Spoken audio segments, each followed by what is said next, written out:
Yes, a lot of memes. Our dank memes. Welcome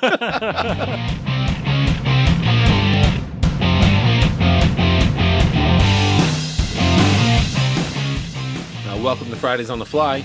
This is episode 10. I'm Eric. And I'm Ward. We are creative people with creative projects, and sometimes we actually talk about them. Sometimes we lose episodes. Yes, this is the lost episode. We've already done it once, but it doesn't exist anywhere, so we're doing it again. I just want to say that this is actually the second episode you lost. Yeah. This is number 2. I don't know how you lose episodes, but it went so well the first time that we're actually going to talk about it again. But in this episode, we're going to talk about digital ownership. Before we get into that, I had my first contact on my personal blog, and a guy emailed me through the site and said, "Hey, you have this model of a bathroom. Can you send it to me?" "Sure, give me $15 and it's yours." Never heard from him again. See, why wouldn't you just give the guy why wouldn't you just give it to him? Wait, these are plans for your bathroom that you made. A bathroom. Oh, I thought these were plans for your bathroom. I've got a couple bathrooms on my site. Right. One's mine. This one was a different one. But it was it one that you were maybe going to use? My mom used it. There's plans for her bathroom. Oh, okay. So they weren't super in depth, but it's a model I'd put some time in. Right, but you did it for your mom. Yeah. So you posted on your blog a picture of it. Okay. Somebody says, "That's really cool. Can you shoot me the link to that?" Your thought instantly is, so this person, they've just complimented you, so they've liked it enough to send you a message to say, "That's really cool. Can I get a copy of that?" And your first thought is, it's $15. I see it no different than put pictures of tables that I've built. And if somebody said, "That's a nice table. Can you send it to me?" Yeah, it'll be $150. But hey, since you're only getting a digital model, it's much cheaper. You've made the thing for yourself already. I've made a table for myself already. I see no difference between a physical object and a digital model. And the only difference I see is that since a digital model, I can set it multiple times, it's a ton cheaper. I don't know. I guess I'd be flattered enough to where if somebody was like, "Oh, I really like that," I would just, yeah, here, by all means, take it. Yeah, but see, I see my time as having value. Yeah, but you've already done it for yourself. You did it. You didn't do it so you could sell the model. You did it so you could actually build the table or build the, whatever you're going to, your bathroom, whatever. Let's just take a table. We have a digital model of a table. We have the actual table. I mean, if somebody said, "That's a nice table. Can you send it to me?" Hey, pay shipping and it's yours, buddy. That is totally different from an actual product. I disagree on that. I don't know. If I create something and somebody says, "I like that," and I post it, somebody says, "I like that enough," that they repost it and it's something I've done, I'm okay with that. Let's say you create a song, best song in the world, and someone's like, "Hey, that's really nice. Can you send it to me?" You send it to them, and then you see next week in the news that somebody's a millionaire based on this really cool song, and guess what? It's your song. Hey, I gave it to him free and clear. What he does with it's his business. I guess I wouldn't be okay as long as he credited me and said, "Hey, this guy wrote the song, not me, and he made the money off of it." I'd probably be okay with that. Just because. What if he didn't credit you? Well, then we have a small problem. That's when my lawyer contacts you. So if he became a millionaire, but as long as he credits you, he doesn't have to pay you anything? Yeah, I'd be okay with that. Really? Yeah. He's a millionaire. Like, money especially if I gave it to him. If he were like, "Oh, I really like that. Do you mind if I take what you wrote and make it into a song?" Sure. Oh, okay, so we're not taking, like, you're done, you give him a finished product, and he just straight steals it. You're talking about you kind of have a base and he builds upon it. Well, not even builds upon it. If I write something, let's say I write a song out or anything, and I put it on Facebook or something like that, and this guy says, "I'd really like to take that and make it into a song," or "I'd like to put it on paper and sell them as pictures for people to put in their house," I'd say go for it. It's something I would never do with it. I have no intention of doing anything like that other than just expressing the way that I feel or taking a picture of something. And if you go off and you make the money for it, that's fine. Just say, "This is where I got it from. Written by this guy, this penniless schmuck." So I don't know. If you just take it from me and don't credit me and you don't ask or anything like that, then we might have a problem then. I'm not there to seek the money that you made from it, but if you put up enough of a fight where you're not going to credit me, I'm going to get the money. I mean, that makes sense. I know on the internet, people Google something, find a picture, and they use it. You can't use that picture. Just because you found it on Google doesn't make it yours to use. Right, which I have actually done. For personal use, here's what I've done. This guy he paints lighthouses. He'll paint, beautiful lighthouse background, whole deal. And they're lighthouses that I've gone to visit. I've taken his artwork, put it into my computer, edit it slightly, maybe take out some of the background, not calling it my own, and then making these handmade pages. I'll print it out. I'll make a page. I'll have lines on it where I write about my experience at that lighthouse. But on the top of that page will be the painting, his painting. Let me preface this with, in case you didn't know, I'm not a lawyer. Oh no, I'm not saying so much lawyer. I'm guessing your thoughts on that. I thought enough of this guy's work. Like when you look up an image search of a specific lighthouse, you're gonna come across hundreds, thousands. I liked his enough that I put it. Stole it. That not only that I did steal it, is that I put it into my painting. You know, the painting thing.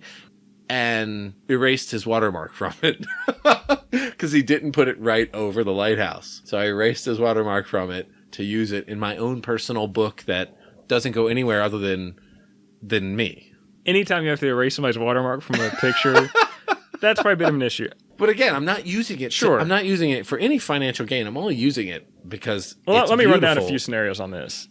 I mean, one, if you were taking it and you were trying to resell it, right. That's a problem. Of course, even if you're claiming it as your own. I mean, the fact is, it's this guy's picture, and you don't have any right to use it. So, I mean, I feel like you're in a gray area because you're not using it for gain. It's just for your own use. Right. Well, I actually think enough of it. And if Lord knows, if I had the money to buy this guy's original paintings, I'd buy them. They're beautiful. They're Instead, stunning. you copy them off the internet. But I don't have that kind of money. This guy, this is what he really does. I mean, I'm not his customer anyway. You're talking about $2,000 for a painting. You're not getting it from me. Yeah, but if you take that to, say, music, it's like, oh, I stole that download online. I wasn't going to buy the CD anyway. It's still stealing. I mean, just because you don't want it to be stealing doesn't mean it's not. Like, let's say Limp Bizkit. I don't know who would steal that. Did you say Limp Bizkit? Yeah, something nobody'd ever steal. But, if you steal the physical disc from the store or if you digitally download it, it's still stealing either way. Who in the world would buy Limp Bizkit? I don't know. And even if it's for your own personal use, it's still stealing. Yeah, maybe. I don't know. How do you download it, though? How do you download? Well, you could download songs. What was it? Napster? Yeah. Then it was, torrent sites. Yeah, but you have to go to these websites, download this Napster into your computer to get these things, to file share these things. When I click on such lighthouse and click on images, boom, there it is. It's already there. I don't have to, I'm not going on any illegal thing to pull that off. I'm just clicking on it. But just because it's easy doesn't make it okay. It's like... So what do you think I should do? You think I should contact this guy and be like, hey, I used your pictures for this? I mean, just because he doesn't My bad. Like, let's say I was walking in Sears and Limp Bizkit CD was right next to the exit door. It would be really easy for me to steal it. That doesn't make it right because it's easy. No, but you're actually taking a product then. If I walked How into is digital music not a product? If I walked into... I don't compare the digital music to the art that I borrowed, that I used. I don't know what the right word Creatively is. acquired and didn't tell anybody. If I go into his gallery, take it off the wall, sure, that's stealing. Oh, here's a question, because I was just somewhere. I was in Massachusetts, and there were a lot of these galleries. Somebody, not anybody I was with, wanted to take a picture. They were going to take a picture of something in a gallery. And the person was like, no, don't do that. Thoughts on that? I mean, is that... I understand their feeling of that. At the same time, this person's probably a terrible photographer, so I don't trust them to capture it. But a number of things. I mean, obviously it's their work, so they said no. But so that's the person respected that, and I was like, okay, yeah, okay. I mean, I get it because if that person takes that picture, puts it on Instagram, I see on Instagram, well, I don't need to go to the gallery.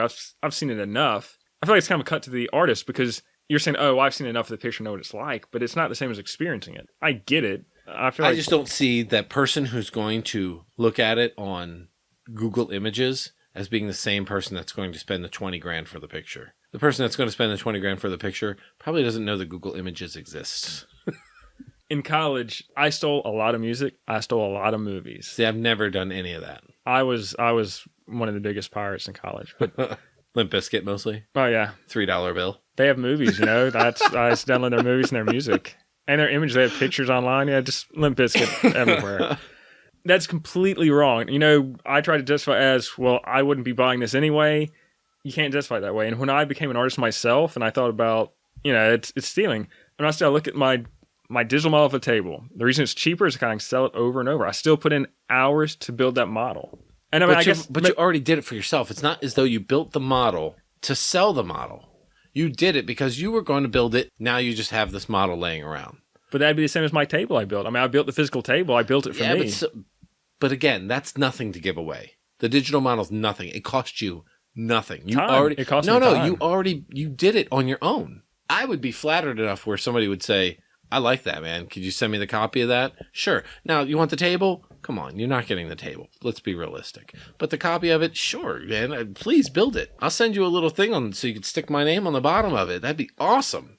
See, I see the table and model is more closely intertwined than you do, I guess. Definitely not. And I put a lot of work into some things. I mean, there's some things that I don't want to give away. I mean, there's some things that I still work on that I don't even like talking about because I don't want even someone to take the idea.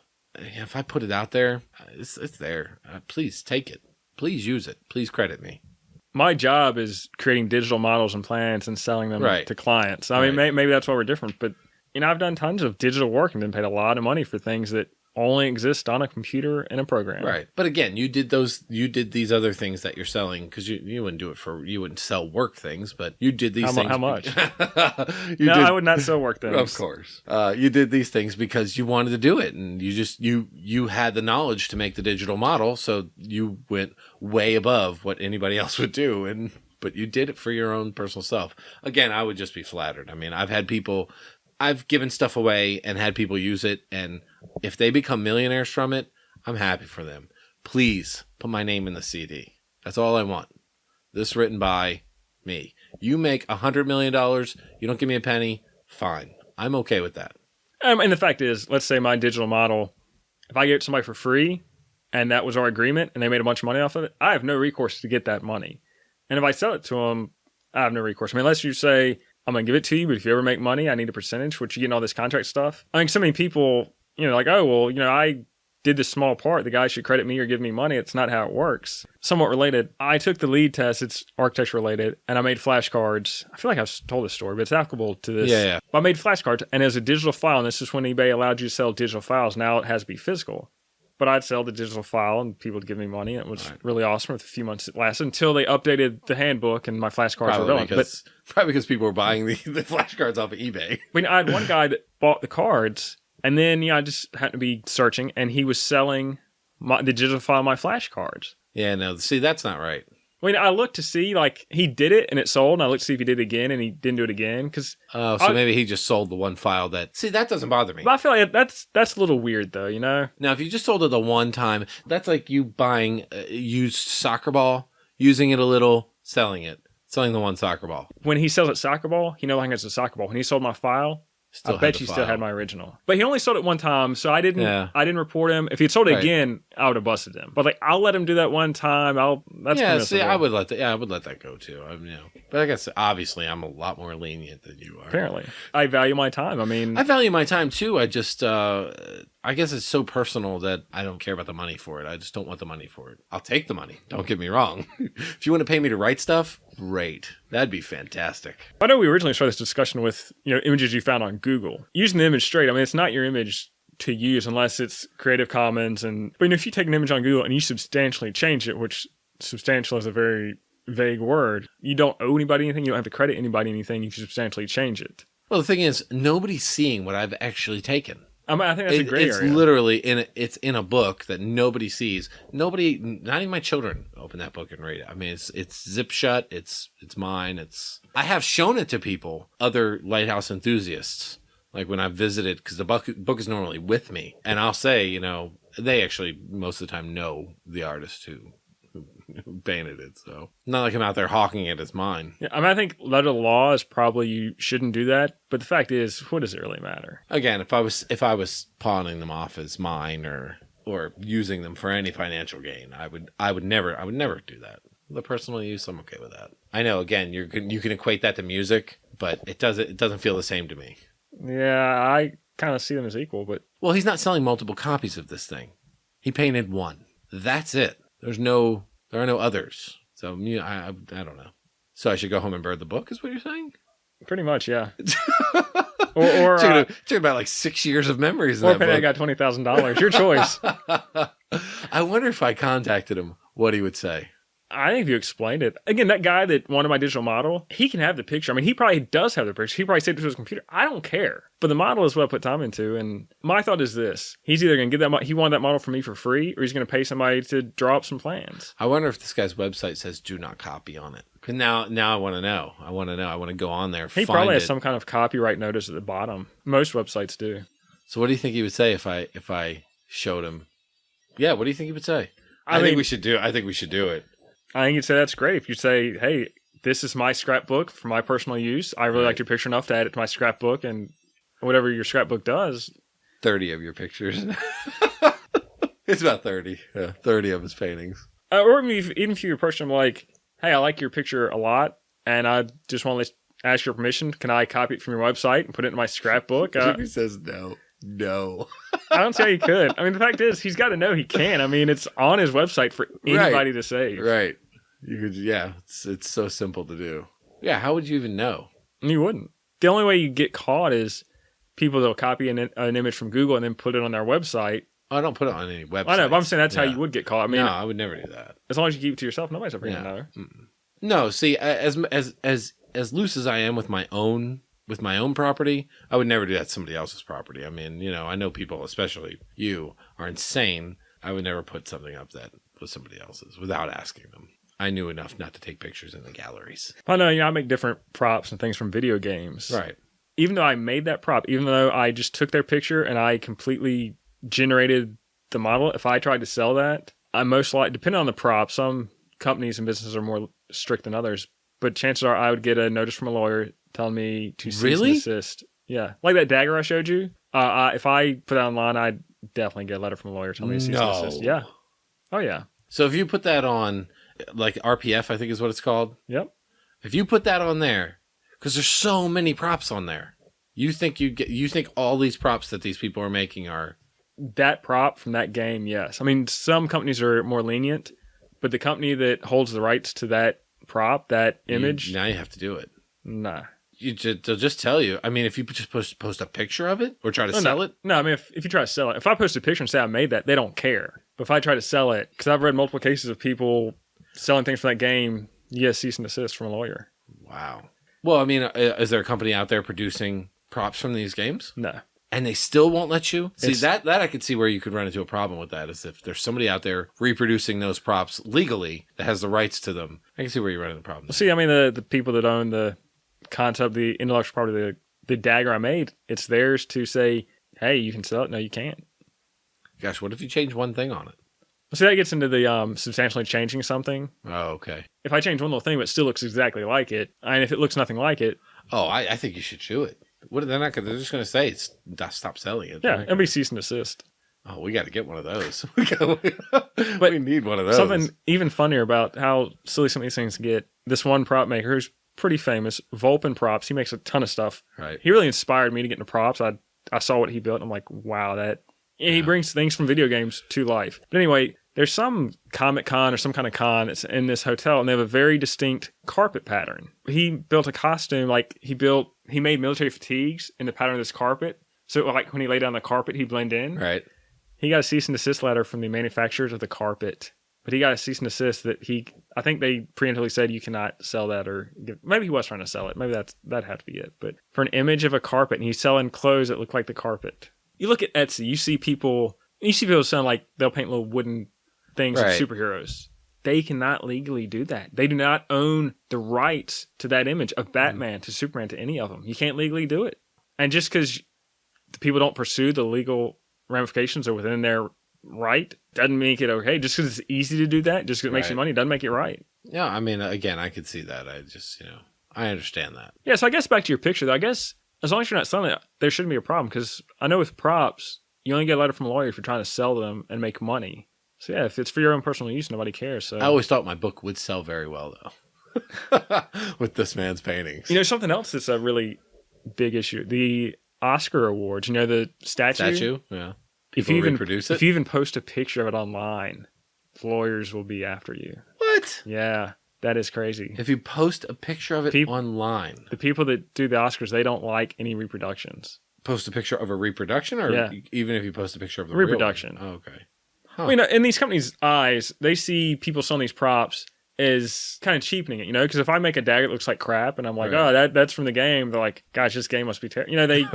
You don't know. You think that's the reasoning? I don't think it's the reasoning. I mean, it's not because they're losing profit. My dagger, that game, they don't sell daggers. They're not losing profit. Yeah, that's why maybe they have intentions maybe of one day doing that. I mean, the only thing it'd be is infringing on their right, because they own that I don't know how you intellectual could property. own the Oscar statue thing. You just trademark it or copyright it. I don't know the ins and outs of all that. I just know anecdotal evidence, and I know that, like, all the pictures on my website, I've taken them all. They're all mine. I don't have to say on each picture, I own this. I don't even have to put a watermark to say I own it. It's mine. If somebody else uses it, I'm well within my right to tell them, take it down immediately. Even on Facebook, though, something is public. Because those are public. You make yourself public. I mean, Great story on that. There's this guy on Twitter.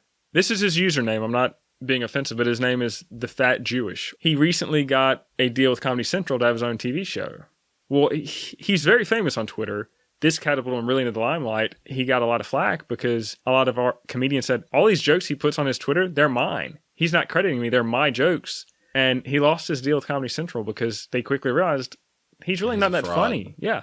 I mean, how easy is it to just retweet a joke from the original person? Instead, this guy would copy it and pass it off on as his own. And then what he would do, he created a dummy Twitter account, would post on that, and then his main account would copy from that one so that he would not have to credit the original artist. see, that's going way. Oh, sure. That's creepy. But, the guy got a TV deal. Because of Twitter posts? Yeah. He had like 6 million followers on Twitter. What are we doing wrong? Well, and people thought he was funny. And I'm sure Comedy Central looked us through and like, man, this guy's really funny. Look at his jokes. And then it came undone. Wow. I know another story that somebody posted some joke about Fast and the Furious. I can't remember what it was. Somebody else took it, didn't credit him. It went around on the internet. And then somebody from the Fast and the Furious, I don't know, I can't remember who, like, man, look at this guy. This guy's joke's really funny. And the original guy's like, no, he's not funny. I'm funny. He took my joke. See, you know what? You put that out there, you're going to get it taken. I mean, that to me, that doesn't bother me. Especially a joke. Who cares? What are you getting paid for that? Yeah, but get the credit. I guess. I mean, if I take your joke and go into retail and use it and be like, man, that Ward guy's hilarious, you're going to think, he's not funny. He stole my joke. I guess you should at least credit the person, yeah. Jokes, I just don't even care. Like when I see those pictures with like words on them, and I'm like, whatever they're called, memes or memes, or I don't know what they're called. Whenever I see those, I think, who's got the time for this crap? Can you tell me what you call that again? Because I just want to hear that again. Memes or memes? What is it called? They are memes. Memes. Yes, memes. I think they're ridiculous. I'm going to be calling it memes from now on. Memes. The fact is, the ones you're seeing are probably stolen anyway. Yeah, that's what I mean. I mean, they're so ridiculous. So just please stop. I mean, the only one I've ever thought funny enough to talk about was the one I talked about earlier, Matthew McConaughey and Woody Harrelson. That's the only one I thought was funny enough. Tired of those. Are we done with those yet? I doubt it. What do we call them? What are they called? Memes. Memes. You see one, it's funny. When you see 100, it kills it. Yeah, I'm tired. So let's put them away. I'd rather see pictures of your children. That's how bad that is.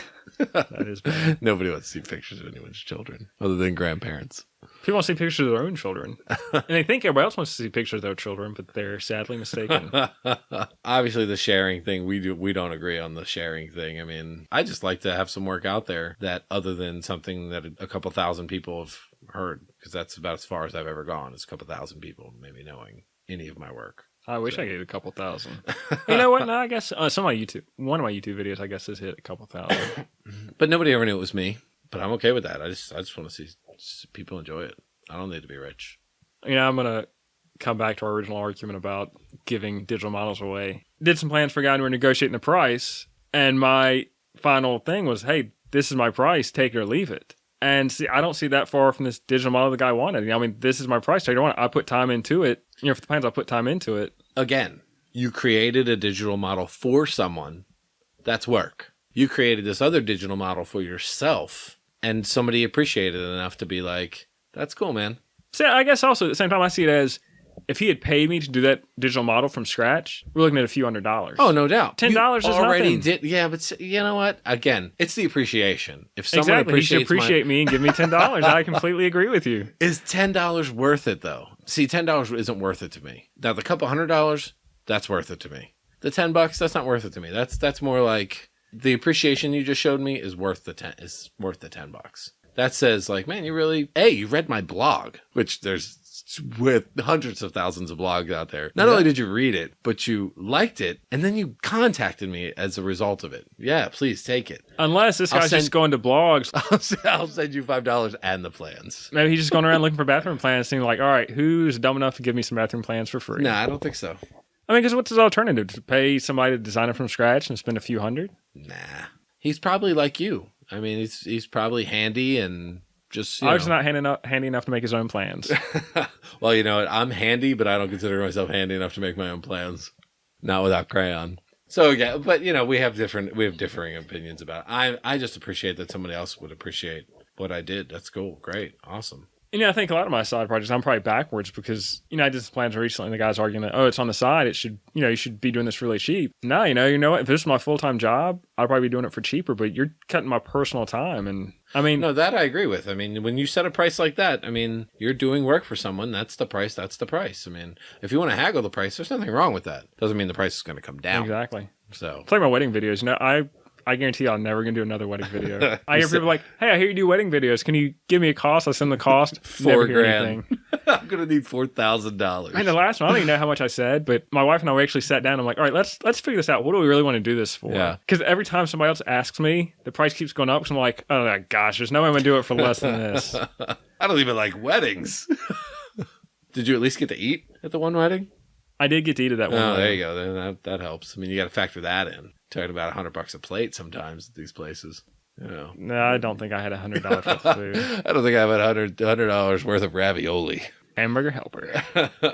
Yeah, I just feel like, my work, no matter what it is worth something. You know, like, because if I saw somebody, you know, I've been posting a lot of pictures to my blog to coincide with my articles, to coincide with whatever I'm doing. And, you know, I am doing all original pictures. If I saw somebody post my picture somewhere else, I'd say, hey, you need to credit me. But the thing is, it's like going back to the Twitter jokes thing. You know, if you go back and credit the people after the fact, well, you know what? Hundreds of thousands of people already saw it. You know, they're not going to realize where it came from, or they're not even going to care. I've never looked at one of those and thought, boy, who created that? Yeah, but see, some people do, and they go back and like, who made that? I want to follow that guy on Twitter, you know, and see what he says. Really? Yeah. Gosh, that has never once crossed my mind. Never. Huh. No. There's been a number of people where, like, I'll see them post some kind of project. I'm like, well, I wonder what else they've made. And then I see all these cool things they've made, and I'm like, well, you know, I want to know what they make in the future. Well, yeah. Well, see, that happens. Like, I'll go on Instagram and I'll search. I'll just do a random search, you know, where it shows me pictures, and I'll see something that catches my eye, and I'll click on their page, and then I'll see the rest of their work, and I'll go, okay, you know what? Maybe I want to follow them. That's how I end up following people. I mean, see, it's the same thing. Let's take YouTube. Let's say I post a video to YouTube that is like the end all be all funniest thing ever. And midgets? Are there midgets? Oh, yeah, that'd be it, okay, obviously. Right. That's getting tons of hits. You know, on YouTube, you get a certain percentage of money for hits. Well, let's say somebody else, even more famous than me, copied that video and posted it to their channel. Well, then that's money out of my pocket. That's money into their pocket. Yeah, but see, you can dispute that, though. I mean, that's easy enough. You take that up with YouTube and like, hey, clearly you could see when I posted this, you could see when this. Yeah, but like back to your argument, though, that, hey, if they're flattered enough to use my picture, I should just let them do it. No. I didn't say you should let them do it. I said if I can either give it away, or you can say, I like this, or they can say, I like this enough, can I use it? And I either say yes or no. Yeah, you told me you would, that you don't care about the money. Even if they made $1 million. I do not care about the money. If I created something and the guy who has 38 million followers says, hey man, can I use this? And I'll credit you. Yeah, sure. And he makes $1 million from it. It's yours. I have no problem if you make $1 million. Credit me.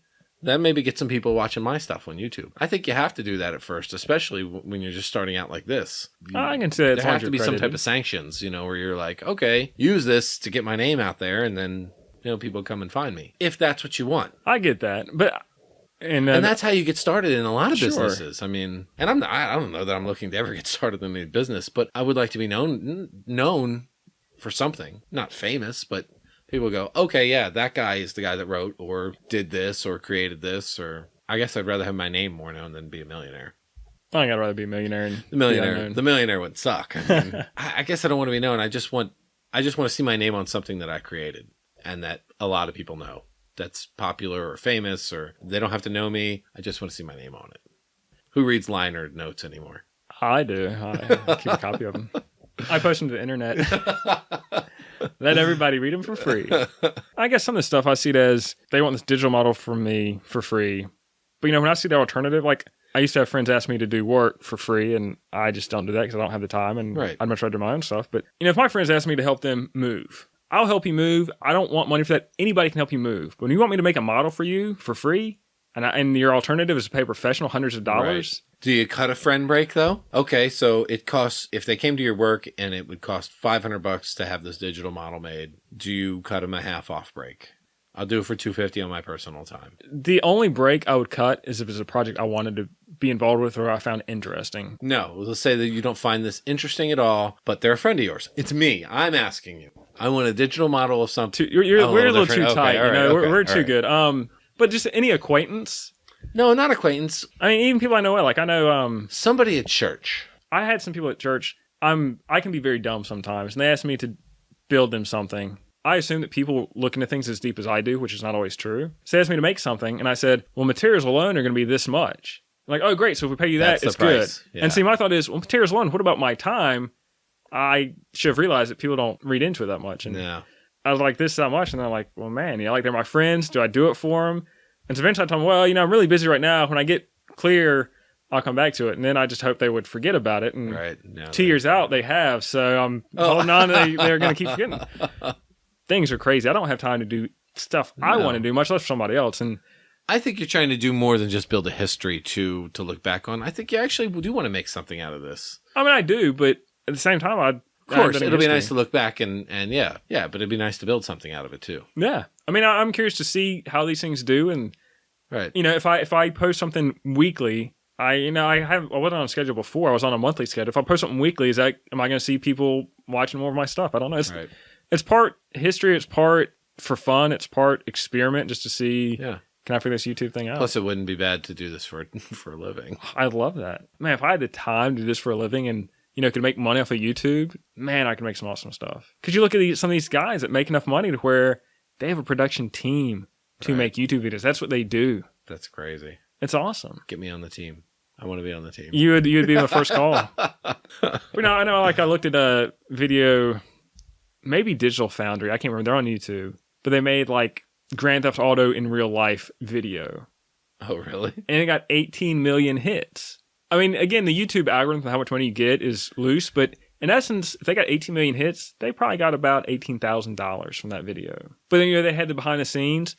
They have thousands of dollars of camera equipment. They had crews and people. And you're like, that $18,000 is great, but hey, look at these other videos. They're only making a few hundred on those. So they did a real life Grand Theft Auto. So it was probably rated R. Yeah.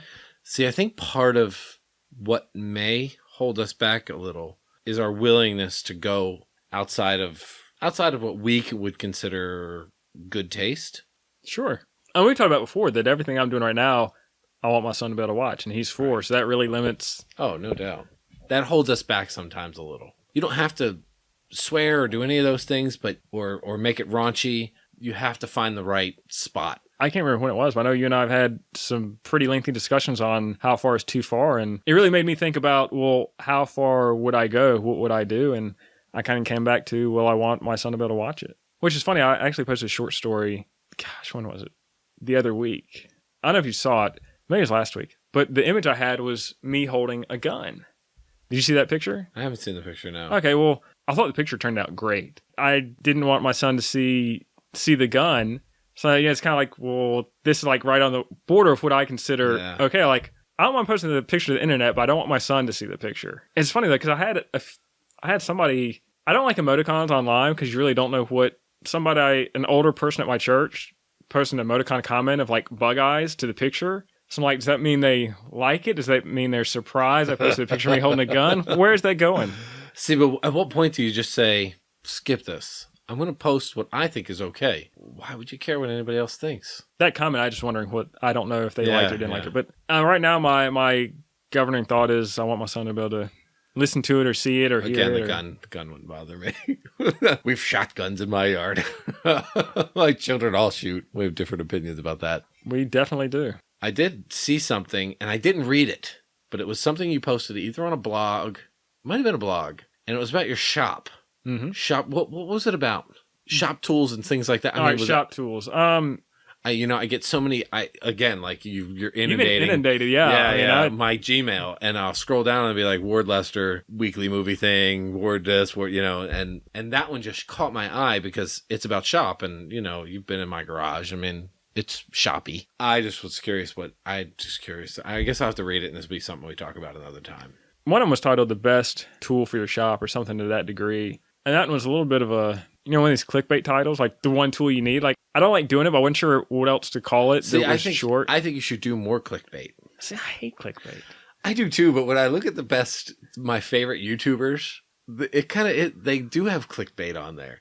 Even the vlog that I watch regularly, he clickbaits, and I was like, word's got to do this. I need to do more clickbait. But the shop thing just really interested me because I have a huge interest in shops and and the functionality and how it's set up. I mean, you've been to my garage. I'm really particular about how everything is laid out. I didn't know if that is something you were talking about. I didn't read it, so I just hadn't got there. I just covered some of the projects, some of the first projects I've done, some of the projects I've done since, what tools I've used, what tools I've accumulated, and that if this is what you want to do, this is the tool you need. Like I got a used bandsaw that's 30 years old recently, and for like making props and intricate cuts, it's amazing. Bandsaws are awesome. Because before all I had was a table saw, so that's really good for ripping long straight boards and cutting appendages off, making furniture.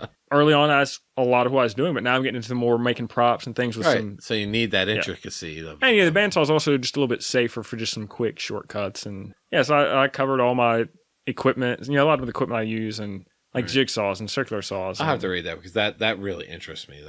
I love stuff like that. I love shop talk and what you're using and what tools you consider. Where you spend your money is something I'm always thinking about because, again, you've been in my garage and I have thousands of dollars worth of tools in my garage. When I first started out with no tools, this would be what I'd like to read so I can know, okay, this is good to start with. Like, definitely start with the handheld tools because they're cheaper and a little bit more mobile. I mean, the table saw is great, but I can't take it upstairs and, cut something. Yeah.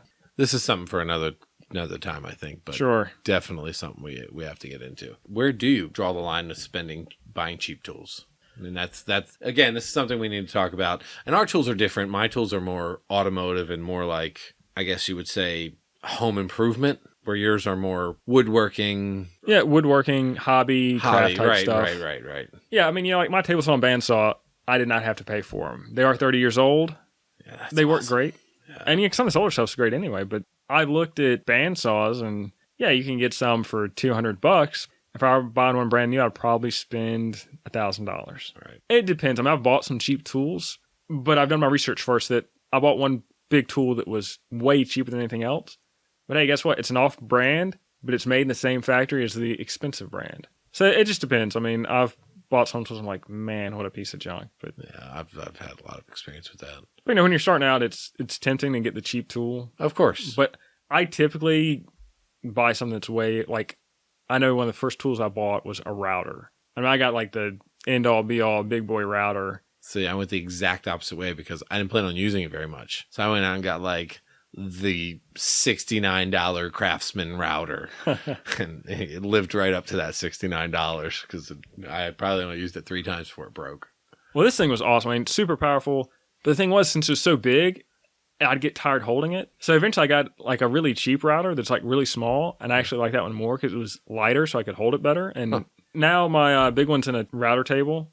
And since it's so big and powerful, it's perfect for that. Yeah, of course. And man, I really like having doubles of tools. It's nice having 2 routers where I can put one bit in one bit in the other because, changing bits takes forever. Like drills, you should definitely have 2 or even 3 drills. Yeah, see, that's where another place I cheaped out on the drill. My work's mostly on cars, so drills are... But when I need one, gosh, I can't stand the drill that I have. I really wish I would have got a nice one. I think I started with a Ryobi drill. Great piece of equipment there. Mine's Black & Decker. Black & Decker 18 volt, where it came with like a circular saw, a reciprocating saw, which are just absolutely useless at 18 volt. I mean, just useless. Wish I would have spent the money. I don't use them enough to care, I guess. Yeah, I mean, I've cheaped out on a few tools, but I mean, I really only have 1 or 2 big disappointments. I'm like, man, I really should have spent more. But most of the stuff I research, to a pretty high degree that I'm like, well, yeah, this is on the cheaper side, but it's going to do what I need it to do.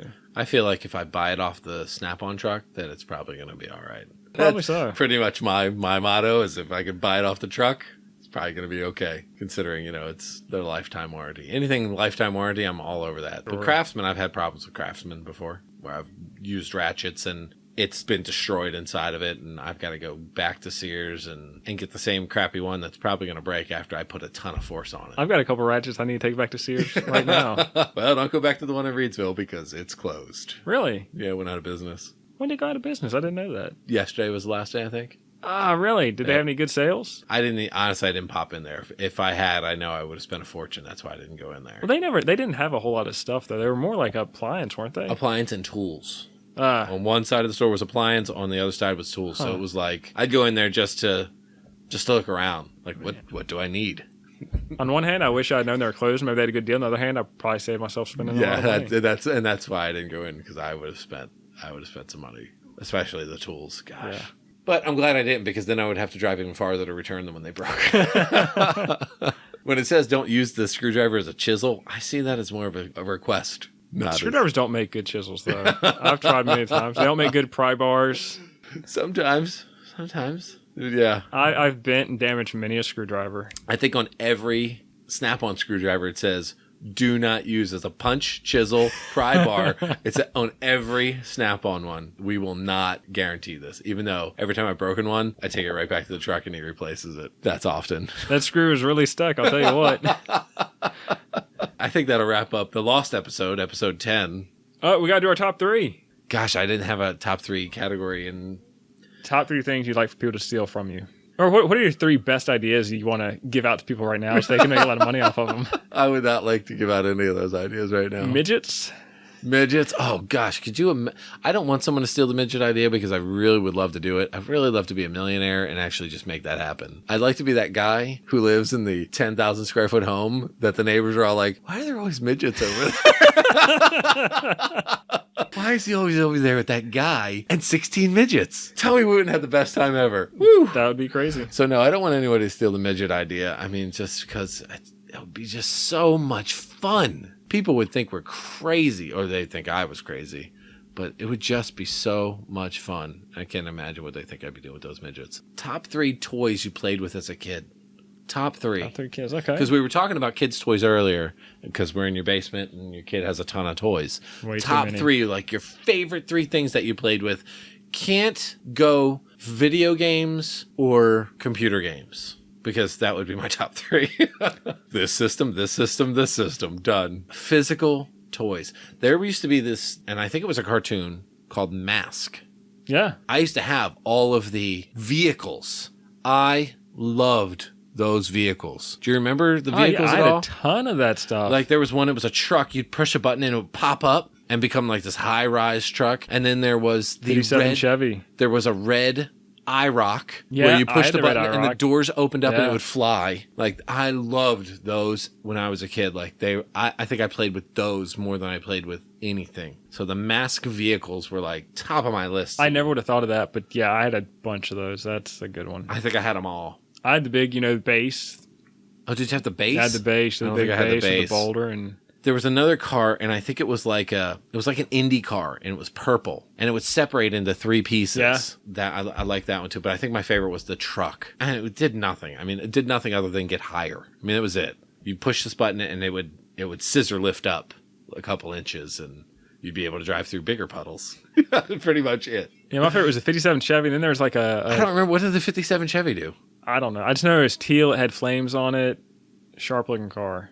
Okay. And there's like a tractor truck. Oh, I Dark had red, that. yeah. I had that. It actually launched a missile from the top of it. The top opened up, it launched a missile, and then there was a battering ram on the front. You push a button, and the battering ram would come out and it would only come out like an inch or so, but oh gosh, I had that too. That was so cool. Yeah, Mask was awesome. Yes. I had the Ghostbusters toys. The real Ghostbusters cartoon. I had Right. all the figures and The Ecto one. And I had all the that. Ecto one. I wish I would have kept those. My Mask son vehicles. is very mad that I don't still have all my Ghostbuster figures. I'll bet those are a fortune if you go to buy them now. Problem is finding them in good condition. But I know, I had the Ghostbuster, the Playhouse, and I saw that in some used toy store, and they were asking $100 for that and a bunch of figures, and I was like, That's a lot. That's a lot to recapture your youth. Your Ghostbusters thing. yeah, Ghostbusters was My awesome. Mask. Something else I played with, and it's so generic. Growing up when I grew up, Star Wars figures were it. We did everything with those. I grew up in the 80s, early 80s. Like Luke Skywalker, Han Solo Yeah. action figures? Yes. Never heard or seen that. What? I mean, I know the movie, but I didn't know they had action figures. Is this you being funny? No. Are you serious? Yeah. What? Action figures? They're like G.I. Joes. Yeah, I've never seen any Star Wars action figures. You're kidding me, right? I'm not. You're totally joking right now. These Do things they have like ships too? These things sell for hundreds of dollars now. Thousands, if they're still in the package. I don't know how I missed this one. How did you miss this? I don't know. Yes, if you still have Star Wars original 77 figures still on card, meaning still in the package, they're worth thousands. Get that lingo in there. Thousands, yeah, on card, right? They're worth thousands. Man, how do I get masked but I don't get Star Wars? I don't know. We had the Millennium Falcon. We had the action figures. We had the thing. Have you ever seen the movies? Of course I've seen the movies. Okay, I can't I remember. own the movies. Where Luke Skywalker and Han Solo and Princess Leia are getting crushed in the Crusher. Yeah. They made that. It was so cool. Like, what was it like? Like It was a box, and inside of it had these orange foam things, and you would crank the handle, it would start to crush them. After this episode, I know what I'm going to be Googling. I had the whole Ewok village. It was awesome. And, we very rarely used the figures to play Star Wars with. We mostly used them to play football with and basketball with. Like, we'd tape up these little basketball nets on like our little trash cans and shoot hoops with them and stuff and